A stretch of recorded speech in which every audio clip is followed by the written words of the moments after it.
So welcome everyone to Masterclass 5, and we're celebrating NAIDOC Week this week. So I thought it would be very timely as we acknowledge our traditional owners to perhaps think about the $50 note. Have you ever thought about the face on that $50 note?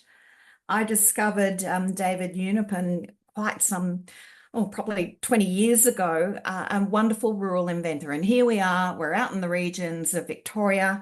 And in 1909, he patented an improved hand tool for shearing sheep. And that forms the basis of the shearing gear that we still use today. And in 1914, he drew these designs of a helicopter based on the boomerang. The principles of the boomerang. He was a great inventor of his time, and it's just lovely to acknowledge an inventor from our First Peoples. So important to acknowledge an important week like this. And our special guest this week is Hayley Rose, CEO and founder of We Are Archer in Melbourne.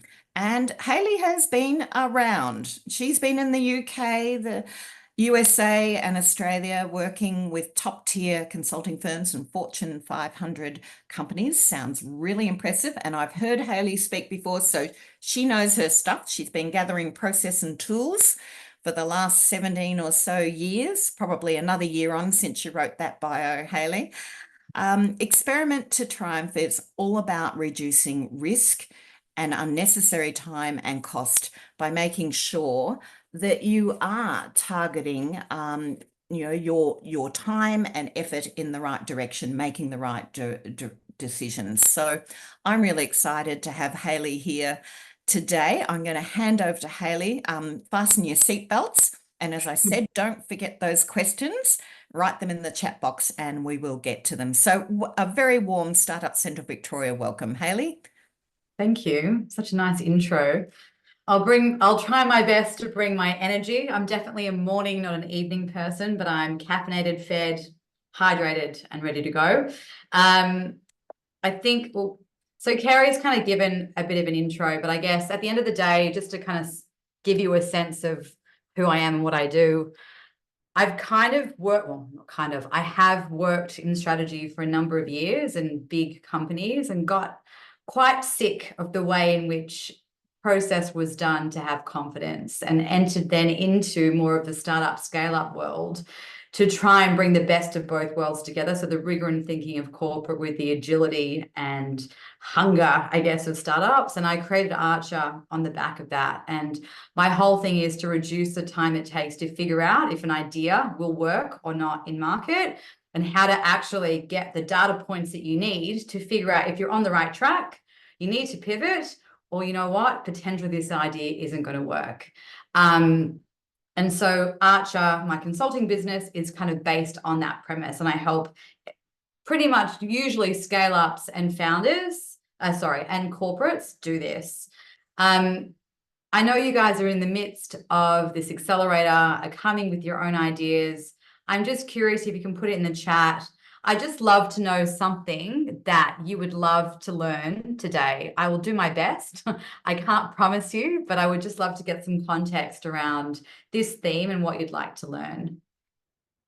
It says, oh no, system messages for those who joined or left have been disabled. Can you guys leave messages, by the way, in the chat?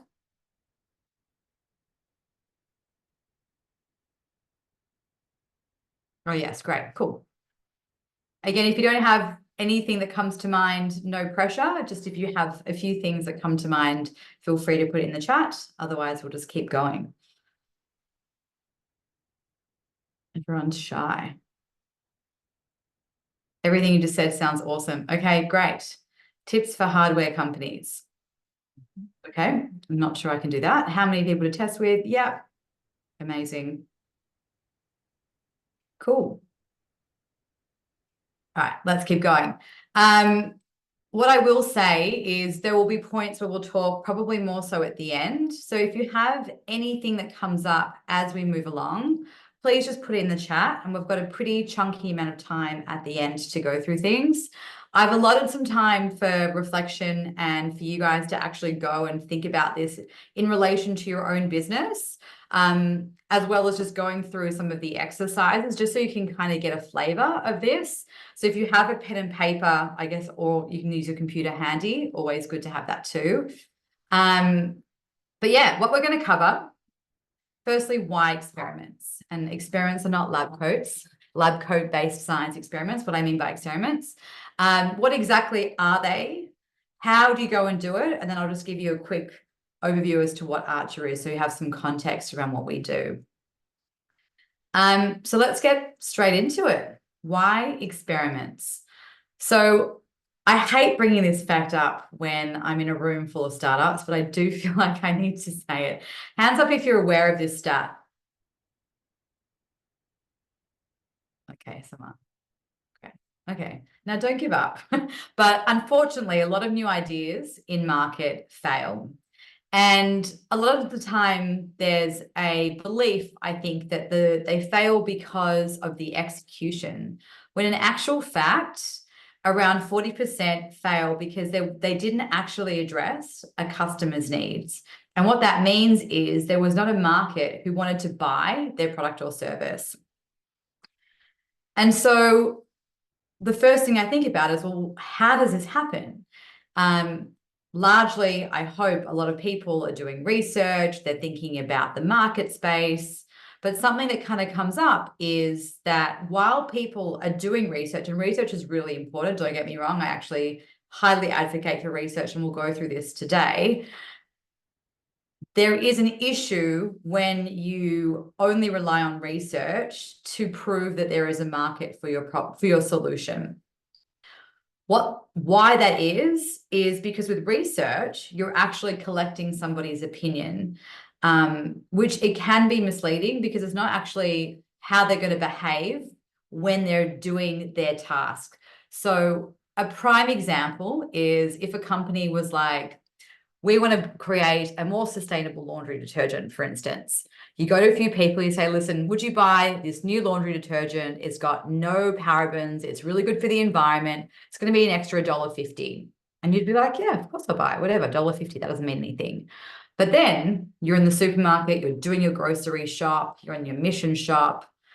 You're not scaling the aisle for the most sustainable laundry detergent. You're reaching for the thing that either looks shiny and pretty or the thing that you already purchase. And so what's happening is that company is going, I've got 2,000 people that have said they're going to switch. I feel confident. MOQs, here I come. I'm going to buy more of the eucalyptus and the lavender because people wanted eucalyptus. But in actual fact, what someone says they're going to do is not actually what they do when they're faced in that environment. And this is where experiments come in, because what experiments do is they allow you to quantify someone's behavior. So while research is focused on opinion, experiments are focused on behavior. Another thing to add here is when you're doing research with someone, there's a bias. You know, I'm sitting in the room with you and I'm saying, what do you think of this? And, you know, in your head, you're like, I don't want them to know that I don't recycle because they're going to think I'm a bad person. Or I don't want them to know that I don't want to pay an extra $2 because they're probably going to think that I'm cheap. There are those biases, whether you're aware of them or not. But what happens is when you're in the experiment, there's no one there. You don't know that someone's looking at your data point. And so all those biases are actually lifted. And also that real life context. So the situation in which someone makes a purchase is actually then used. So again, research is very important. I advocate for research. It's just about what you believe research is validating can be misleading sometimes. I like to give some examples, and I think Netflix is a great example. Firstly, like why experimentation, but also to give you a flavor of what around experimentation. Firstly, can you see my mouse? Yeah, this is an example of the number of live experiments that Netflix actually has in any given time, because Netflix's whole premise is that you have to prove something before you launch it. I saw the founder talk actually at South Start 2 years ago, and he's fabulous. And he actually gave this example, which was around the Netflix DVD. So hands up who remembered what Netflix was before it's a streaming service. Yeah. Okay, so those of you who don't know or remember, so Netflix started as a DVD, not DVD, yes, a DVD service. Basically, the guys originally had the idea of like, why is it so difficult to get a movie to your house? Like, why do I have to go to a store? Like, what if we could just get it posted to us? This is when it had the cassette tapes, and obviously they're quite bulky. To send that in the mail is costly. And so when the DVD came out, they're like, we think there could be an idea here. It's lighter, more inexpensive. And so for them to actually test whether or not they had the ability to launch this new product, all they had to do was buy a DVD, go to the post office and mail it to them. And basically the big test that they wanted to prove was, would this come to my house in a reasonable time frame? So I think it was 2 days. Will it come in a good enough quality for me to actually use it? And is it cheap for me to actually send this to somebody? All three things were validated in the space of 2 or 3 days, to the point that they actually felt confident that they had a business that was worth pursuing. No spreadsheets, no crazy analysis. Like, don't get me wrong, that probably happened, but like they had to validate the most important components of that business at that time. And they did that with that experiment. I like to tell this to people when I give this talk who are coming from larger corporations. In essence, there is a value attached to businesses that have a culture of experimentation, and it has been proven. So those businesses that have experimentation in their DNA, in essence, have got a higher market cap than those who don't. So when they looked across those high-performing Fortune 500 companies, it was basically a 500% greater market cap for those companies who have experimentation. Amazon is a big one of this, Facebook, again, a lot of those larger tech companies. But really, there is a high correlation between business success and a culture of experimentation. I believe that this is a component of them actually being able to demonstrate what is actually going to drive value to their shareholders and their customers, and getting hyper focused on the things that do and getting rid of the things that don't, but testing them often and early. So that's kind of the why behind experimentation. I might just pause quickly. Otherwise I'm going to be talking for hours. Anyone, any questions in that or any reflections? Cool. Welcome to the experimentation cult. Here we go. Everyone's in. I love this quote and I use it really often. The experimentation mindset is really, if they buy it, then we will build it. So it's flipping the whole notion of if we build it, then they will buy it. And what that means is you want to prove that somebody wants your product and service before you actually go and spend time building or manufacturing that product and service. Now, you're probably thinking, how on earth do I do this? There are ways, but I use this as an ethos because, going back to that previous slide around 38% of companies who fail generally do that because there is no market for their product. Basically, you are trying to test for that very early on. So if no one wants to buy your thing, you probably shouldn't build it. Or you probably need to rethink what it is that you're building, see if they're going to buy it, and then build it. And I see this a lot when founders come to me saying, I need to raise money because I need to build an MVP. I said, okay, an MVP is great, but what have you done to make sure that whatever you're looking to invest in building is actually correct? Because otherwise you're raising, 200, 500K or $1 million to build a thing only to validate if people want it, when really you should be validating what people want to figure out what you should build and then raise money to go and build that thing. I'll leave that thought lingering in the air.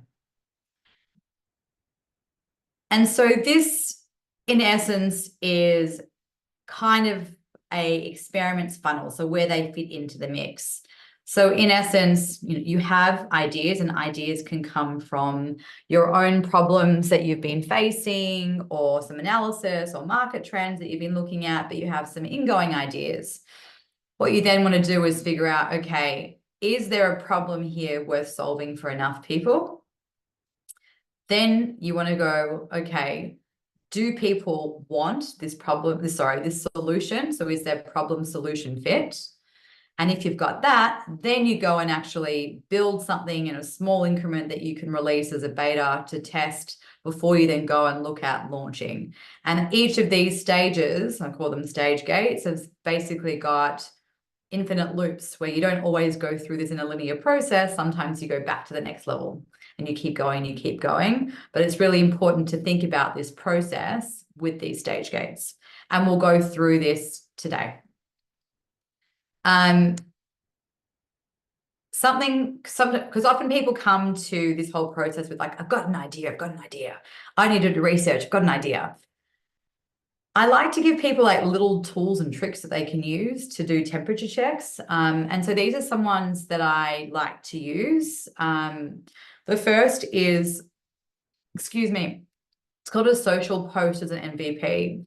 So it's a great tool where, and I actually do it quite often, people are unaware that I'm doing what I'm doing, but you can go on Twitter, you can go on LinkedIn, you can go on Instagram, and you can really just pose a provocation around a specific problem space. Imagine if we ... or I'm noticing this problem and it's really been something that's been on my mind. Who else has this problem here? And you're trying to understand if people are feeling the same way as you, or people like, oh my God, yes. Like, for example, I did one around the dating landscape, and it blew up. I got 30,000 impressions, and I got a lot of people commenting around the problem and solutions. I didn't build anything in that space, but it was, if I was looking at it, it would have given me a lot of confidence that there is in fact a problem here for quite a lot of people, for me to then go and explore that with confidence to the next step. There's also a plethora of AI tools on the market. I can't tell you all the ones that are, but there is one that I've used before, which is Rebecca AI, which you can literally put in your idea and it would quickly vet it and give you some feedback. Another one is then getting community feedback. So there are forums on Reddit and something called Half-Baked Ideas, which is part of Product Hunt. Again, there are other forums as well. I'm just giving you an example where you can actually post your ideas and sometimes get some feedback on it from people in those spaces. Something to note, like Reddit, Facebook groups, they're all great forums. If you can find a tribe of people that align to the type of people you want to target, they're great places to start discussions and to seed some of this thinking. Anyway, I thought I'd just give you a few of those nuggets.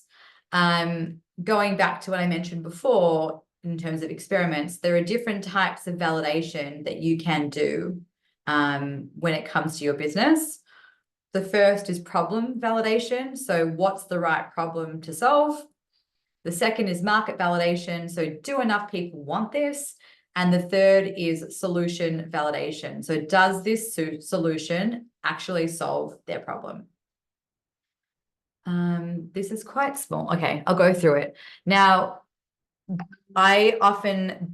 this can be a whole workshop in itself. So we're just not going to, unfortunately, get to all the nuanced detail of everything here, but I wanted to give you an understanding of the range of experiments that you can run here. All these things have information on the internet, or you can ping me if you need more detail, but I'm just trying to give you a bit of a flavor about what these things are. So the first is problem validation. So what is the right problem to solve? This is where I like to be a bit of a super sleuth and look at how we can collect data, both from research, as research on the internet, as well as, say, research like one-on-one research. I've split it up into two sections. So the first is analysis. So looking at what is out there already. So trends, so keyword analysis. So what are people searching for? I actually did a post on this recently, and I think it was like 500,000 search terms for this type of seaweed. CMOS, every month. So like that is an indication that people are interested in this ingredient or this product, whatever you want to call it. There's a number of different use cases for it, but those kind of things give you a sense on what people are searching for. You can also look at web traffic. So if you don't have your own product or service, there are lots of tools out there like SEMrush, where you can look at other people's website to see how many people are searching for their product or those terms. I mentioned before forums. Forums are amazing. So Reddit, I can never pronounce it, Quora, Q-U-O-R-A. Facebook groups, they're all really interesting places where people are often posing their problems and others are actually coming into the mix, giving solutions. So they're fantastic places to scour to get a sense around what people are looking for. Also customer feedback. So again, if you don't have a product or service already, there are ways that you can look at other people's feedback. So there's an app called Craftful, Craftful, where you can put in a competitor or someone's product, and it gives you all the reviews that people say in a consolidated way. So you get a sense about what people like, what they don't like. And the next is customer support analysis. So again, if you already have that data, you can look into that to see, oh, what are people complaining about here? Is there something that we're not actually serving? Once you've done an analysis, you can then go deep into exploration. This is when you do your one-on-one customer research. So I'm not sure if you're familiar with a theory called jobs to be done, but it's a really good framework to use to conduct research, to really unpack customer needs and then look at the unmet needs to solve for. You can also do surveys. So looking at, there's a time and a place to do surveys, and then interviews depending on time frame, budget, the level of detail that you need, but both are really great. And surveys can be really great when you say do that jobs to be done research, where you say you have, and I actually will show you what I mean in this, but you understand all the customer needs, and then you want to figure out, well, which needs are actually unmet. And you can actually do a survey to quantify how important a need is and how satisfied somebody is with their need being met, to then figure out where you should actually focus on in terms of problems. The next is market validation. So this is more of the experimentation part of validation. So do people actually want this? So there's different ways you can do this. If you're a B2B business or you're a direct-to-consumer business, there are different avenues that you would probably take.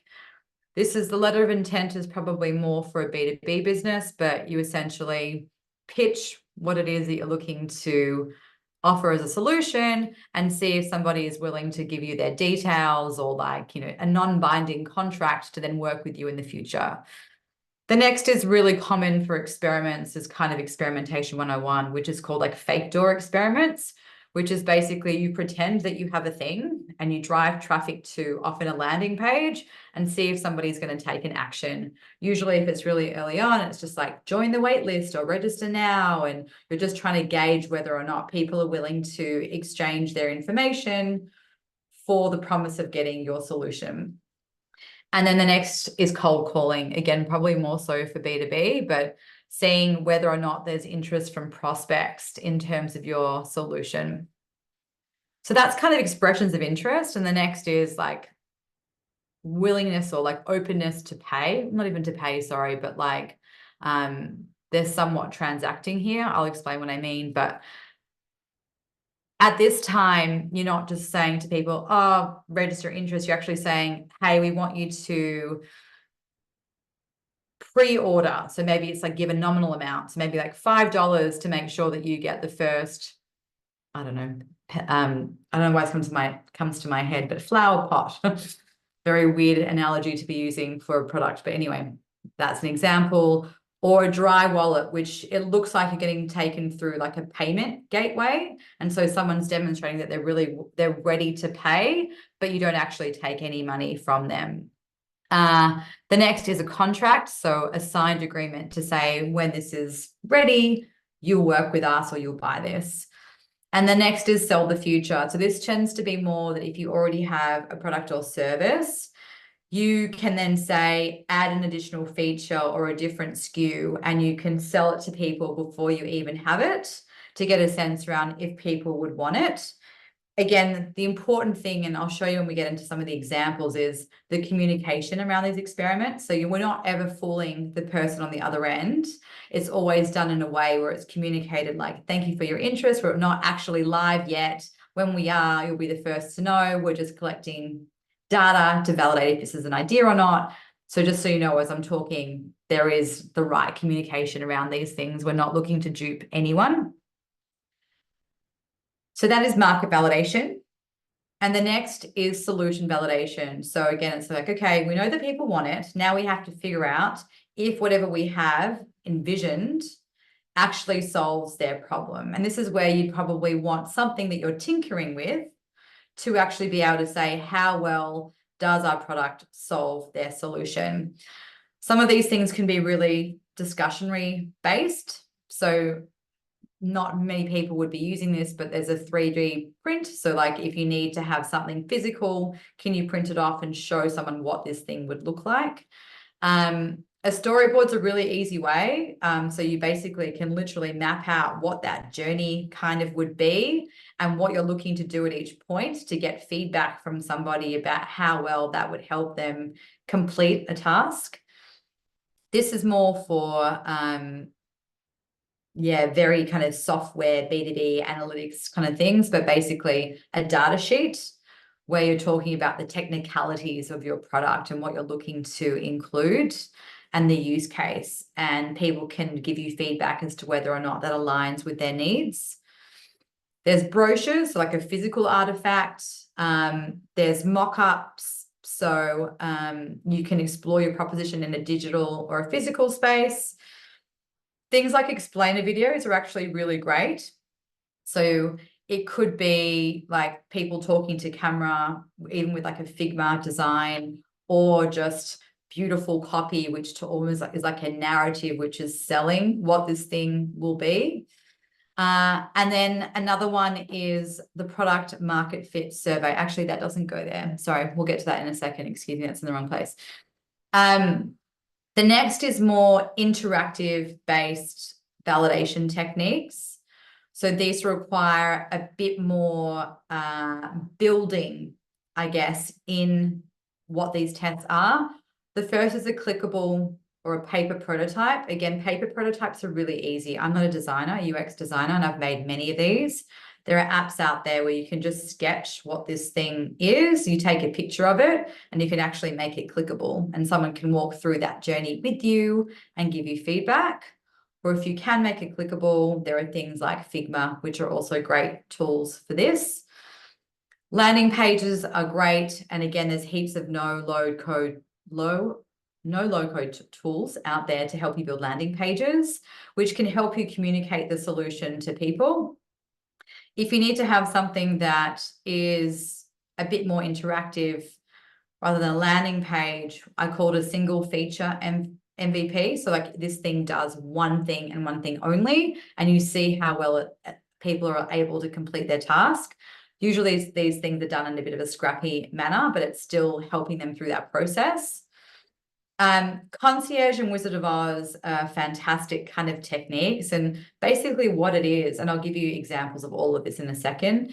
It's from a customer standpoint, this thing is live and it's working, when behind the scenes, actually nothing is automated. There's actually probably a real person completing the task, but the user is still getting the end result. So they believe that their problem is being solved by this product or service. And if you're a physical space, things like pop-ups, which are temporary, which allow you to get people into the environment to interact with you and to get feedback around how it's working. A big thing as well is around prioritization. So in anything, you need to figure out, like, what do we build first or what do we manufacture first? These tools and the way I've written it probably more geared towards digital products, but there's interesting techniques you can use to figure out the prioritization of features, but also the bundling of features when you're looking at pricing as well. So conjoint analysis is really great, which allows you to look at a multitude of different variables and how they correlate between each other. So you can figure out bundling and pricing and features, and you can have conviction around what you should actually build first or how you should price things up. And then, like we had selling the future, you can do something called buy a feature. So this can be in like an interview style format. So where you're talking about features and you put a price tag attached to it and you see like at what point people are willing to buy. This is a lot to take in, so I'm going to take you through some examples, but I'm just trying to get your mind and creative juices kind of flowing to think about all these different techniques that you can use to actually test your idea. And so they're validation techniques, but then it's like, how do you bring it together and what do the tests look like? And so there's 3 different types of tests. The first is what I've called a solo experiment. So you basically are getting one proposition or one product and seeing how people react to that thing. The next are A/B tests. So you're like, well, I don't know if it should be proposition A or proposition B or feature 1 or feature 2. And so you're actually testing 2 things against each other. And then the next one is release experiment. So you've done that market validation, you've done that product validation.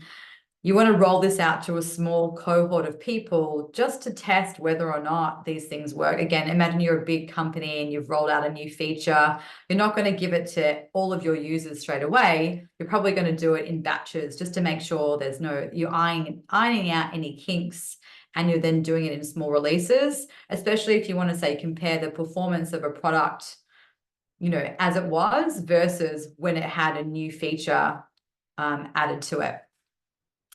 So I'm going to get out of theory land and I'm going to get you into then actual land to give you some examples of some of these things.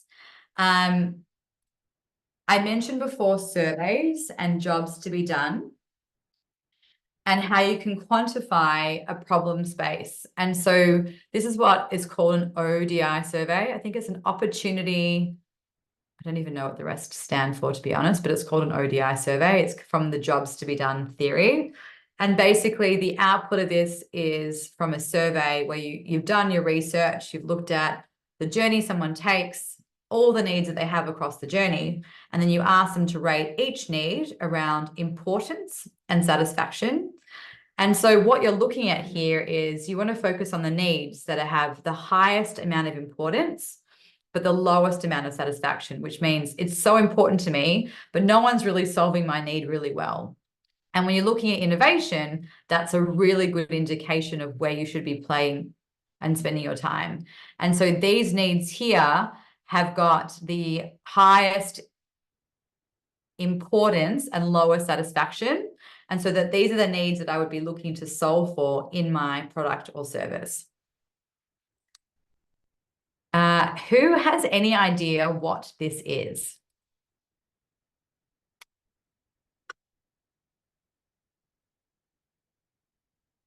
No? Okay.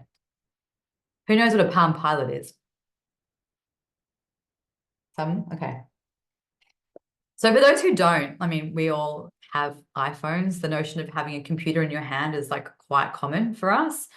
But really, and I don't know when this was actually, what era this is, but before that, the idea of having a computer in your hand was very strange.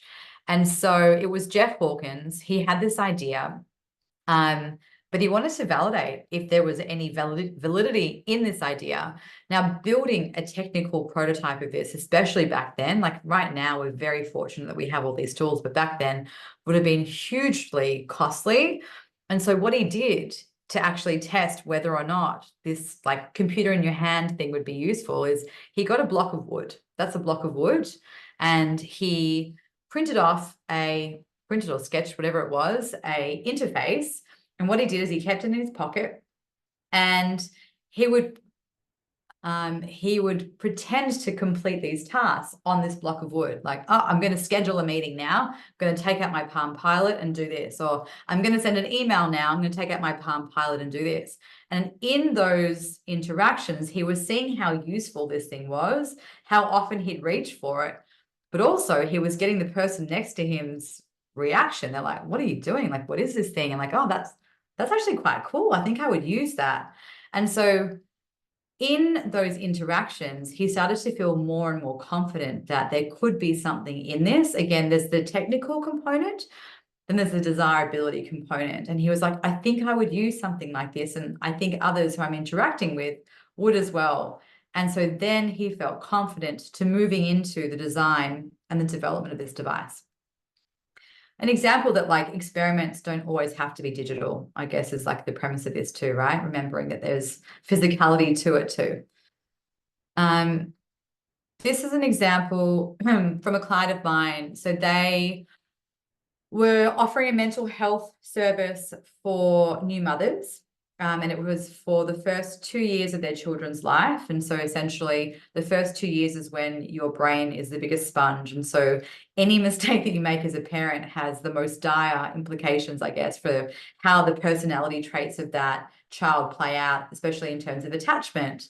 And so she wanted to see if people would be interested in joining a community and getting a psychologist's help to ensure that, like, when they were facing problems around how they should interact with their children, they could lean on this group. Again, like building out the functionality of this takes time. And so we said, well, what's the one thing that we want to test? And it's like, well, whether or not people would be interested in joining and how useful they find the information. And so we set up WhatsApp groups. There were 4 WhatsApp groups that were basically geared towards the age of people's children. Each group had different members and one psychologist, and we would allow them to ask questions, and we would also kind of post information and videos. And after, I think it was about 1 or 2 months, we asked people, how would you feel if you could no longer use this product? Which is that Sean Ellis survey I was telling you about, which is basically a key question to ask people to get a sense around if you have product market fit. Because if over 40% of people say they'd be very disappointed, that's a pretty good marker that you're onto something. And I think we asked people to pay $10 or $50 to be part of this WhatsApp group. And most of them, I think it was like 70% of people would be like, I would be really upset if this didn't exist. And so we actually used this case for traction when they were going for funding. They managed to get, I think it was like $1.6 million in funding without even having a technical prototype other than this. Another great example is Zappos. So I don't know if anyone knows Zappos, but it's a US-based company. Again, we take buying shoes on the internet for granted, right? Like, but there was a time where you're like, oh, it's going to fit my foot. It's kind of weird. They had the idea of making it easier for people to buy shoes online. But, starting an e-commerce business means that you have to buy stock, you have to have a warehouse, you have to have last mile. It's a costly exercise up front. And so he's like, well, I'm not going to do that. I still don't know if people want to buy shoes on the internet. That's my biggest assumption to date. So to test that, he went around to a few different retailers and said, listen, I'm going to put some of your stock on my website. And if someone buys it, I'm going to buy it from you directly. I'm not going to do this forever. I'm just testing my idea. Is that okay? And said, yeah. So he did it, created a landing page, put a bunch of stock up there and saw if people bought it. And enough people went to buy these shoes. Again, it's not a profitable way to run a business, but it was enough validity for him to say, you know what, I feel confident to buy stock now. And I kind of know what stock to buy because most people are buying Nike sneakers. Not many people are buying ankle boots. So I might just focus on athletic sneakers to start with as my first market. So again, you're collecting data. And then the last example is something I did for a client. This is an example of a fake door test. This is a very beautiful one. It was for quite a big client and they spent quite a bit of money. It doesn't have to be this pretty, just so you know. But the client came to us saying, we have 3 ideas around ways in which we can engage with grocery buyers. So their whole idea was they wanted to get more grocery buyers funneled into their shops outside of loyalty programs. So they had 3 ingoing ideas. They go, we just don't know which one we should do. We did a lot of stuff to validate or to kind of refine the ideas up front. Once we refined them, we had 3 completely different products that we ran ads to with a landing page. I'll play it again. And it looked real. And basically what we were looking to do, if people were willing to sign up for this. So you can see it looks real, get all deals, talking through the features. And then at the end of the landing page, we just said, register your interest. So we said, we're sorry, but it's not actually available yet. But if you register your interest, you'll be the first to know. And again, we collected emails. And I think there was one that got 60% more emails than the other, which gave us an indication that there was a more market demand for that idea. And so that was the one that they built out in the end. So all of this process really is a bit of a spider web. And basically, you need to know which levers to pull to figure out which experiment to run. But it all comes down to assumptions that you have and the stage gates around that, which I went through before. So problem, market, solution. I'm going to now take you through some of that thinking around how you go through that process. I was going to do a lot of interactive stuff, but I'm mindful of time and there's probably a few questions. So I might only do one of the interactive exercises. If we find ourselves with extra time, we can go back to another one at the end, but I want to give you guys ample time to ask questions if you have them. Does that sound all right, Kerry, to you? We're in your hands, Hayley. Okay. Okay, cool. Awesome. So I'm like, my eyes are going blurry. There's 6 stages. The first is define. So defining the assumptions to test.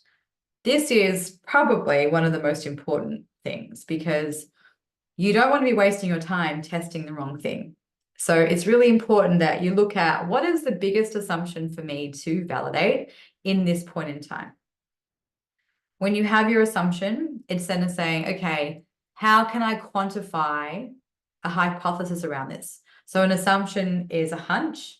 A hypothesis, if you think about like a science experiment, has to have like a true or false to it. So it has to have a marker of, did this work or not?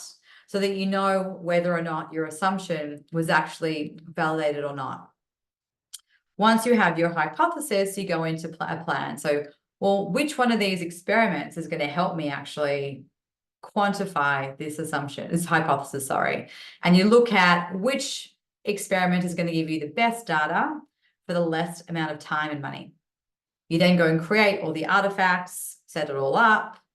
You run the experiments, see how they're tracking, optimize it if you need, and then you analyze it. So you say, okay, well, what does this data mean? What should I do next? What is my degree of confidence? I'm going to step you through each of these now. We just have a raised hand from Kathy. Did you have a question?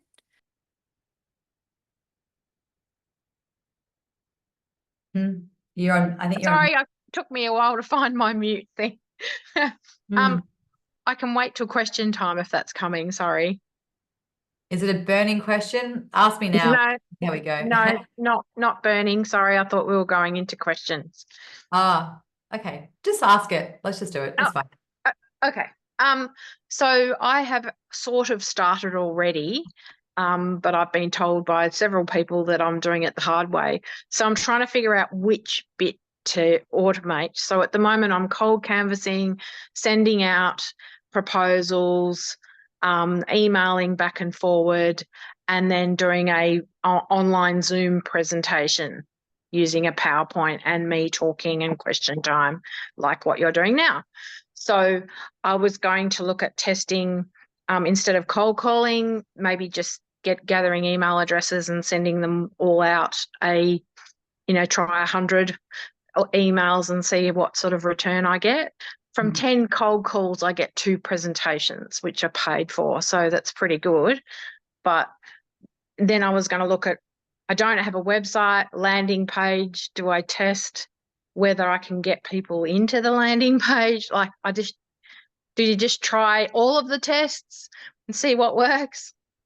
I think let's hold this to the end. I need to get more context of your business and what you're trying to do. It's very difficult for me to give you that advice without knowing that context. Let's park that and we can Yep. perhaps get that to the end. Thanks. Definitely don't do all the things. Do one or two things really well and figure out what's the most easiest way to get the answers that you need. Okay, great. Thank you. Pleasure. Cool. So I mentioned assumptions are really important. So when we talk about assumptions, there's 3 types of assumptions. So the first is desirability. Do people actually want this thing? The second is viability. So should we actually do this? Is this a way that we can generate revenue? And is this in line with our ethos and our strategy? And then feasibility is, can we actually do this? So we've got this thing that we want to make, but like, firstly, are we the right people? Like, do we have the right skills and stuff to actually make it? Or can it actually be done? And so when you think about an idea, it's important to break it up into those different assumptions. And very early on, you're going to have a lot of assumptions, and that's normal. And some examples, what I mean by this. So desirability is, these are random phrases, right? Those living in urban areas are wanting to grow fresh produce in their small living spaces, so will be attracted to indoor gardening solutions that are compact and automated. So you can see, like we're saying, we think that people are going to be interested in this thing. We don't really know. An example of a feasibility assumption is integrating AI technology in our customer service platform can reduce response times by 50% without a significant increase in operational costs. So again, we think that's what's going to happen in terms of the process, but we don't really know if that's going to be the case because we have to test it. And then viability is the market's willing to pay a 20% premium for this eco-friendly product that is certified and transparently sourced based on increasing consumer awareness and concern for environmental impact. So again, we think we can charge a premium because people care about sustainability. So again, these are things that once you figure out where you are in the journey, you can go and test. And at different points in the journey, these things are more or less important. And so the next thing we'll go through together is how you know which assumptions are the most important. So hold tight on that. We're going to get to that in a second. I've got a little exercise, which is going to take a seckie. I'm going to give you a scenario here. So I was doing a bit of work in health tech, so this is why this comes to mind. And everyone likes a bit of urine and blood, so I thought, why not add it to the mix? The scenario is a vitamin manufacturer is looking to move to direct to consumer. So basically that means vitamin manufacturer, they don't sell directly to consumers. They have retailers and wholesalers.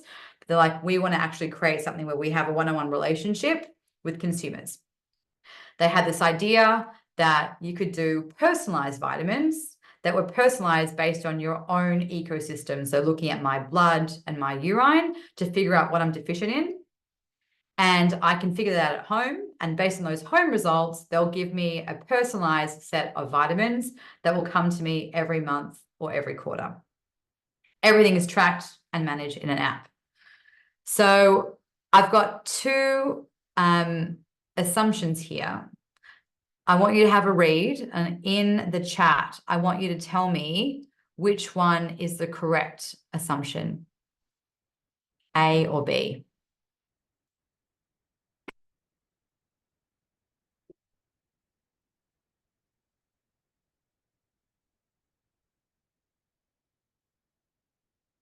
Got a B?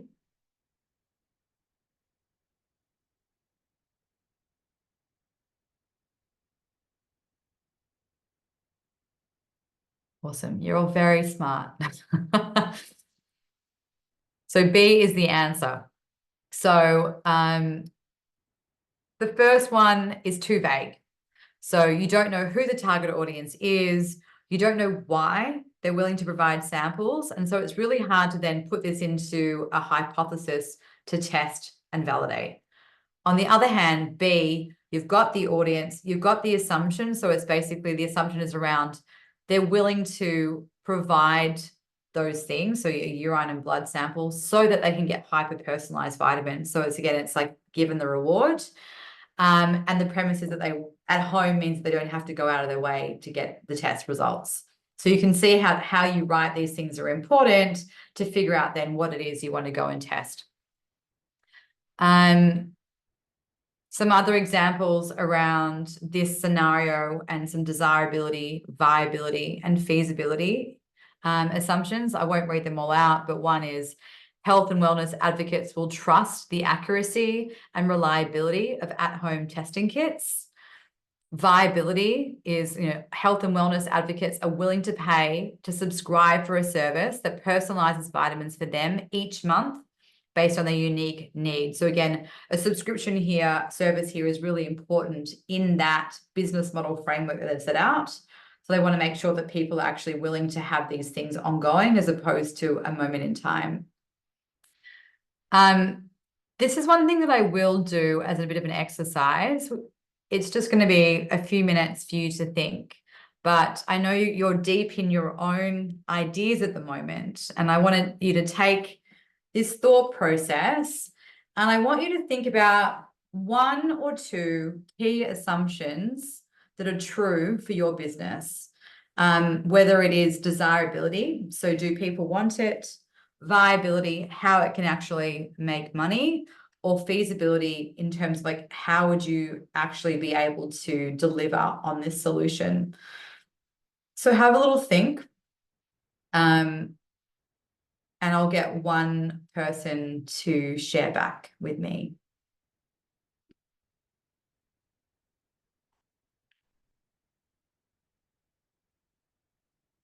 I usually have like fun music to kind of spice it up a little bit, but I won't sing to you because I think that will be scary.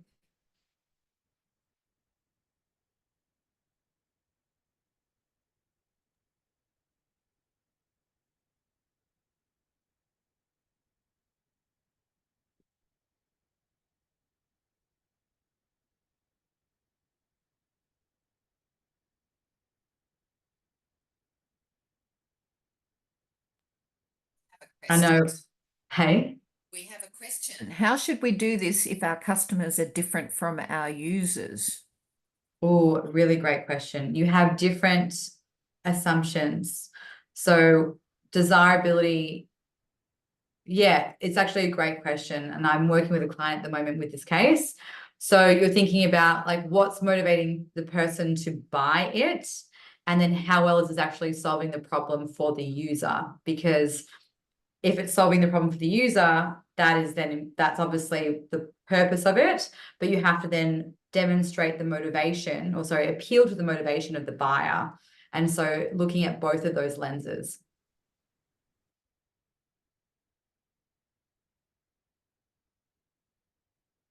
I know I'm not giving you long. I don't expect you to have heaps of these. I just wanted to get your brain kind of ticking along.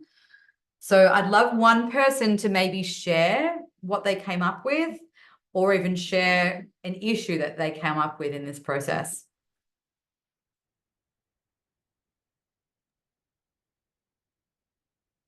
Who's going to jump in? Big opportunity here.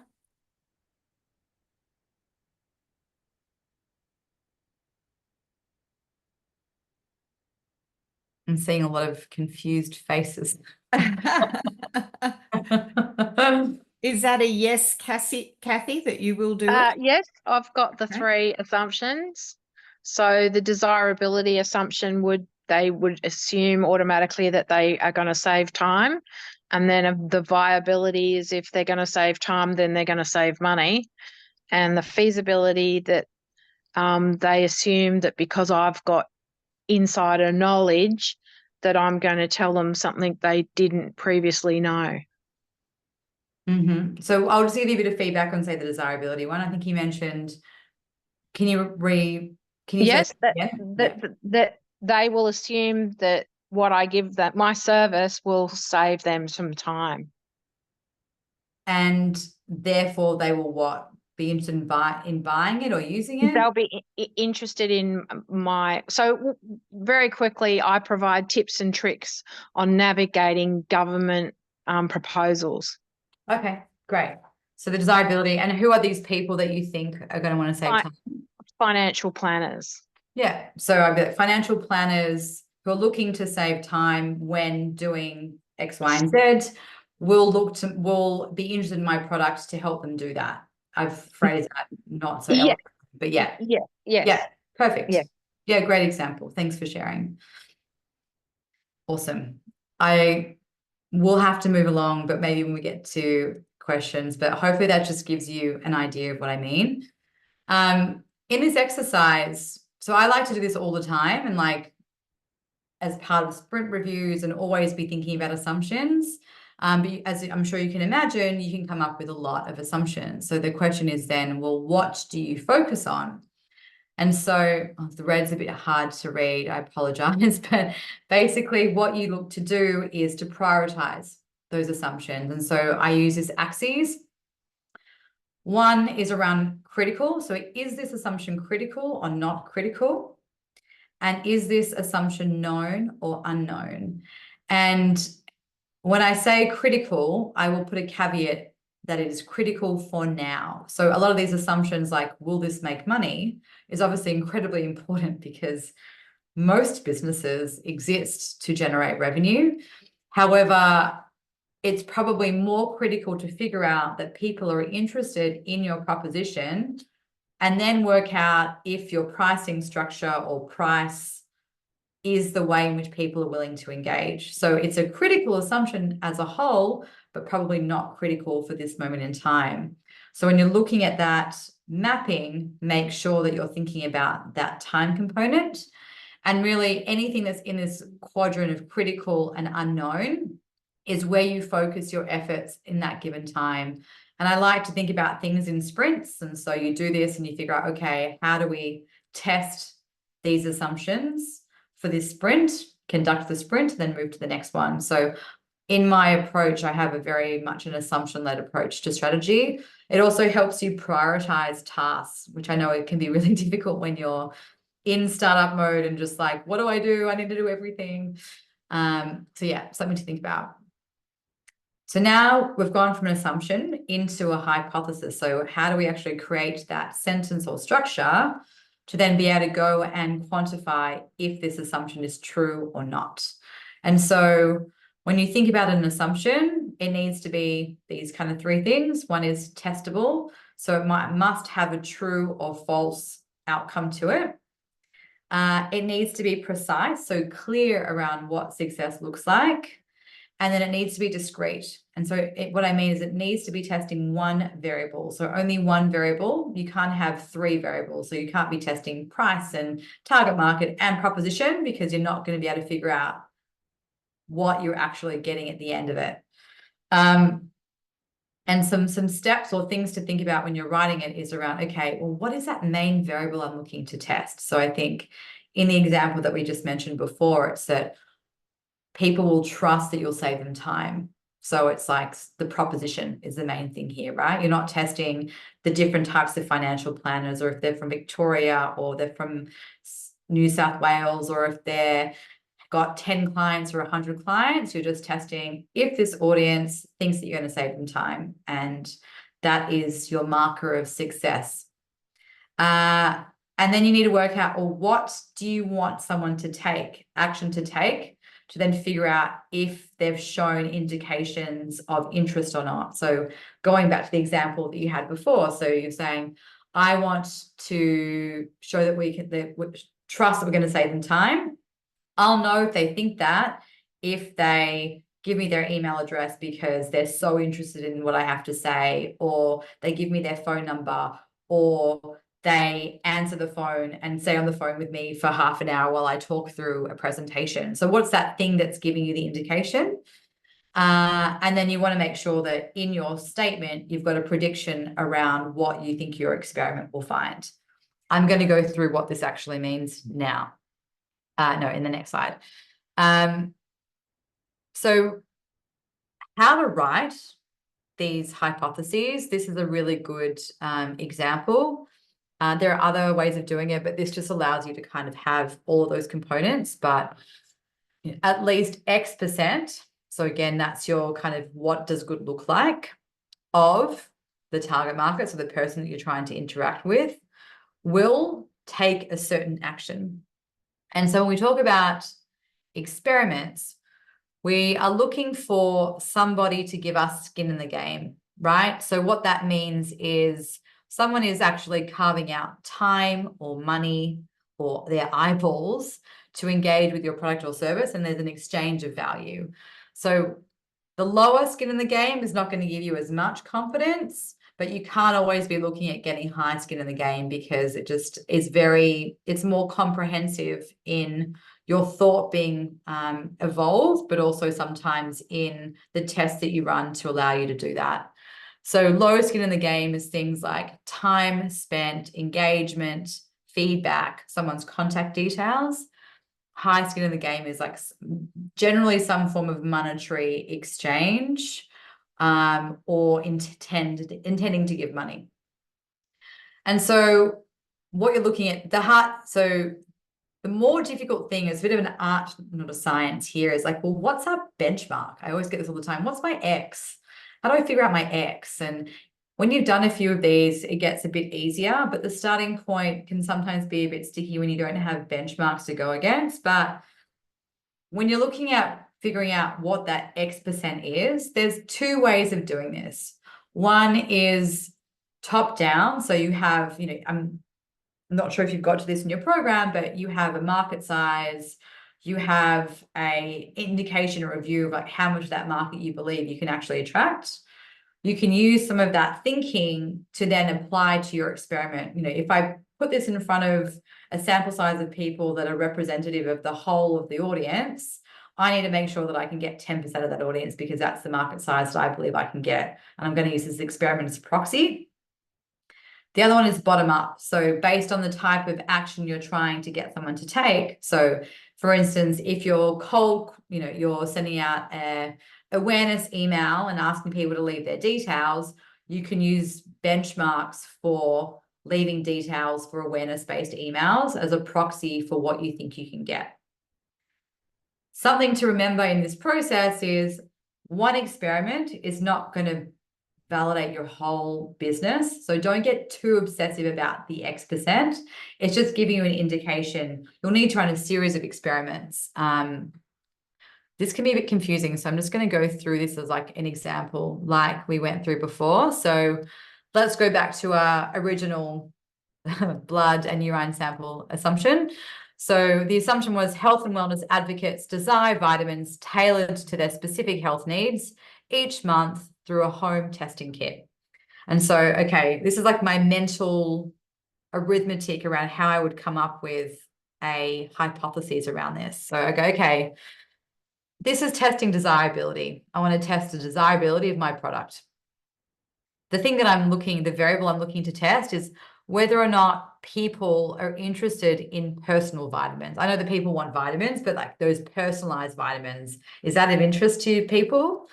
And then I'm trying to think, okay, well, who would be the right person to put this in front of? Is it those who already buy personalized vitamins and will want to buy these instead of what they already have? Or is it around those who already buy vitamins to see if they'd be willing to buy personalized vitamins?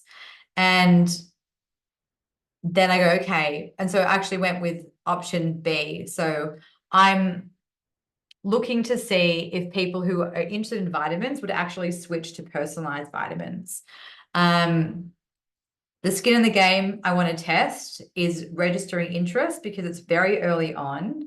I haven't really kind of figured out exactly what this thing is going to be in its totality. So I just want to get early indications. And then I figure out, okay, well, what's my benchmark? I'm like, all right, well, let's start with top down. Okay. About 20% of Australians who buy vitamins have purchased personalized vitamins. So that's kind of like a rough proxy. I'm like, okay, so 20% around the people should be interested in personalized vitamins. I then did a bottom up. So I know I'm doing a register interest. I'm probably going to do like a fake door type of experiment. I want to look at the percentage of people who are likely to see an ad and then leave their details is generally between 1 to 5%. And so I basically, those things actually align. So the top down and bottom up was around the 5% mark. So I go, okay, around 5% feels good. So then my hypothesis was at least 5% of health and wellness advocates who already buy vitamins regularly will register their interest to get access to this service that provides vitamins tailored to their specific health needs each month through at-home testing kits. So wordy, probably could be wordsmith a bit better, but you can see how this is able to be then run as a test where I can prove or disprove my assumption. And again, my assumption is that these people are willing to buy personalized vitamins. I'm not going to do this. So then once you have the hypothesis, you then go, okay, well, what do I do with this? What experiment do I run? This is a kind of a creative exercise. I like to think about this in unique ways and not get too, it's like when you're coming up with ideas, there's no bad ideas to start with. And so I use this experiments canvas, and I've done like experiment A, experiment B, but you can have C, D, E, F. Basically just come up with a bunch of ideas. And what you're looking at doing at this point in time is you want to have an experiment which has the least amount of time to execute, the lowest amount of effort, but the highest data quality. And so you're looking to rank each type of experiment against those things. So going back to some of the examples we had earlier on, I could do a fake door experiment, which I mentioned before. So I could run an ad on Instagram, get people to a landing page which talks about these personalized vitamins to see how many people sign up for it. The other one is I could do a video talking about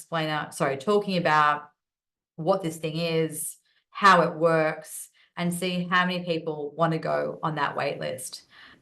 When I'm comparing those two against each other, doing a video is going to take me quite a long time. So like that's about 2 or 3 weeks. I might get better, and it's not going to give me any better results than a landing page, which I can whip up probably in 3 days. And so when I compare the two against each other, I'm like, okay, I'm going to go with that fake door experiment. Sorry, Hayley. Yeah. Yeah, I've got a question on this. What about cost? Because between the two, like when you're running, say Instagram ads, they actually cost money. Whereas running a video, if you have a webcam and it's just your time, there's no financial cost to the actual great effort point there. So you kind of like, just say you're running the business and you don't have the money to spend to set up the Instagram ad profile and pay for it and everything, then you would have to go experiment B. It's a great, and I also like to, thank you for pulling me up on that. That's a great addition and makes total sense. Remember that any experiment you need to drive traffic to, right? So an ad is one way of doing it. The landing page is still the vehicle and the video is still the vehicle. You still have to drive traffic to both things. But yes, it's a great point. One might require some form of investment. Also, ads don't have to be too expensive. You just might not get that larger sample size depending on who you're trying to target. But the thing here that's always something to think about is how do I get enough eyeballs to this? That's unfortunately the thing that can sometimes cost money, which is why building in public, building a community early, talking about what you're doing, building some form of a profile can be helpful, because it means when you go and do experiments, you've got more people, you've got more eyeballs. But yeah, how can you get creative? Like emails are great if you've got an email database, or can you partner with someone who might have access to these people that are willing to like allow you to put your product in front of them, starting to think about how you drive traffic to these experiments.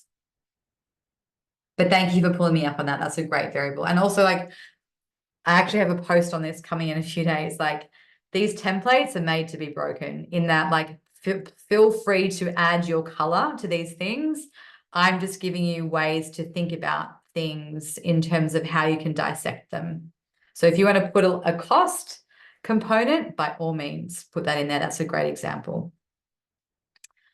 I know my jaw's hurting. I'm talking so much. I know someone was talking about technical partners. I'm not sure this is going to answer your question, but now we're in the phase of actually building the experiment. There's lots of different tools that you can use depending on what it is you're trying to do. This is not all of the ecosystem. This is just an example of some of the things that are out there. but there's some great tools you can use, be it for research. So, Askable is a great way that you can actually put a survey or get participants for interviews that isn't too expensive. I think you can run a survey with 10 people for $1,000 or $2,000 and get, 10 or 12 1-hour interviews. If you're looking to build an app, there's great low-code tools, depending on what you're trying to do. Obviously, Shopify is e-commerce. Webflow is a bit more comprehensive in terms of like building out apps. Bubble has a whole infrastructure around apps you can build. Notion is fantastic. Notion and Airtable and Zapier, I've got them in there. They're things that work. But basically, like, you can create these things that work really well together. I'm getting better. Zapier is an amazing tool. I don't know if anyone knows it, but it can automate a lot of workflows and is a really good integration between a lot of different technical tools.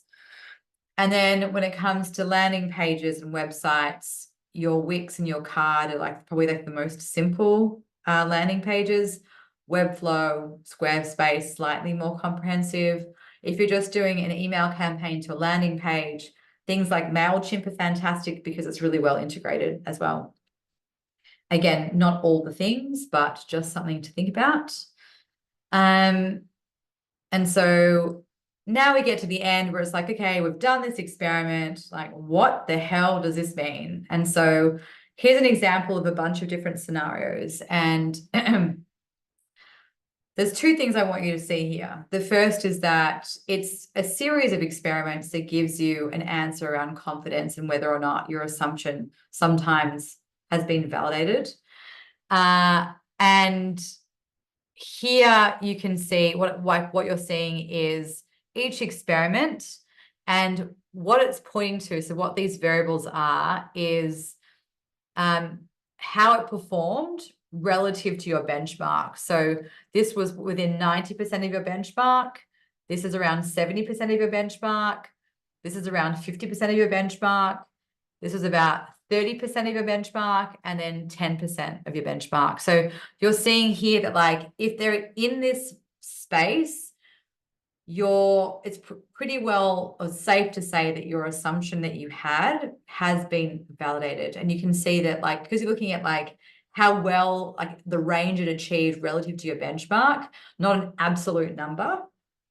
It takes some of the onus around, oh my God, is my X% right? Because sometimes people spend a week trying to figure out what their benchmark is because they think they're going to do one experiment and they have to get that right. But this is to show you that it's a series of things together. So in this scenario, the assumption was validated. This scenario where the experiments didn't perform, so they underperformed relative to the benchmark, it's pretty safe to say that it was invalidated. And scenario 3 here, where you've got like differences between them, it's hard to draw a conclusion. So you probably have to go and do some more tests. And so some things to think about when you're doing this data analysis is, firstly, is the data that I got reliable? So if you say you're doing an A/B test and you only had 4 people, so 2 of each, like, probably not a big enough sample size to figure out that someone wants one over the other. The next is it clearly positive, clearly negative, or neutral? Just what I went to beforehand. And then what is the strength of evidence? So how much confidence do we have at this given time that we can say, yeah, I feel that this is now validated? And basically, the premise of experiments and why you do it is about building confidence, right? You're building confidence over time. So you're working towards an end goal around this product, this business model, it is going to work. And I'm doing all these tests to get confidence in that. And I think, I forget who asked the question, but early on in the process, when you have a lot of uncertainty, you should be not spending much time on experiments. But as your uncertainty starts to drop, you can spend more on your experiments because they're actually giving you a higher degree of confidence, and you may need to test more comprehensive things. But yeah, just remember that it's about building confidence over time. I have a tool that helps you figure out how confident you should be in your idea. I actually may stop this tool. There are other things out there, and I can point you to different tools out there, but it was just an easy way to help people figure out where the breakpoints are in their idea and what degree of confidence they should have. And what it's based off is, if your experiment comes back positive, for instance, and you either have increased confidence, so okay, I've got more confidence, this is a thing, or I haven't changed my confidence level, what you do as a next step is, if you're already at medium to high confidence, you're good to go. The idea has been probably validated and you're okay. If you've got neutral or no change in your experiment, and you've either got an increased level of confidence or no change in confidence, same thing. So if you're at the medium high confidence level, you're probably good to go. You can start thinking about launching it. But if you've got a negative result and lower confidence, you probably need to park this idea or start to change it. And if you have unreliable results and no change in confidence, you need to fix the test and do it again. So it's to try and give you an indication of like what you should be doing once you have the data. I know this is a lot to take in, just so you know, like I often do this in 2 full-day workshops where we go and really deep dive in this thing. And I'm actually still coaching a client after doing that 2-day workshop, and I'm in there a day a week upskilling their team. So if you haven't grasped all of these concepts and it feels overwhelming, I just want you to know that that is okay. The aim of today is to know that there is ways in which you can test your idea to build confidence, and that you should be doing some of these things, and to like go back and start to think about how you can do it. But if you remember 8 things today, I want you to remember these 8 things. The first is that actions speak louder than words. So what people say does not always equal what they're actually going to do. The second is, if they buy it, then you should build it, not the other way around. The third is to say you can experiment across your whole journey. So thinking about the need to build confidence and test things over time, no matter where you are in the process. Assumptions should be your guiding light in what you choose to prioritize, both as a business, but with experimentations. So a really great tool to start thinking about using. An experiment is only good when it can come back true or false. Otherwise, what is the point of the experiment? Because you're trying to test something. Always look at speed and data over something polished. Doesn't have to be beautiful to get the results. Spend little to no time on development where possible, and use those tools where you can. Obviously, when you have high degrees of confidence, you can spend a bit much more money to validate things. But if you're in the really early stage, be mindful of not overspending.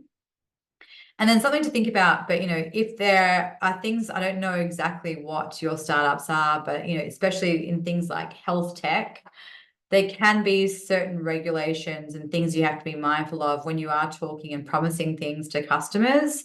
So if you're not sure, just double check something with someone who can help you make sure that you're communicating your experiment and collecting data in the right way. I don't want to labor too long, but I do this for a living. This is what we do. We quantify customer problems. We design propositions.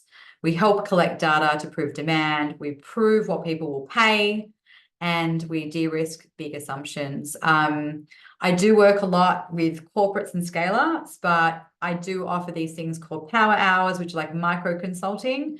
And I do have, I'm starting to do this a bit more, but like one-on-one coaching, where it's just like 3 coaching sessions to kind of help you get through a specific hurdle. So if you're interested, get in touch. No pressure whatsoever. But I wanted to open the floor to questions. We have about 9 minutes. We do. Thank you very much, Hayley. I told everyone to fasten their seatbelts, didn't I?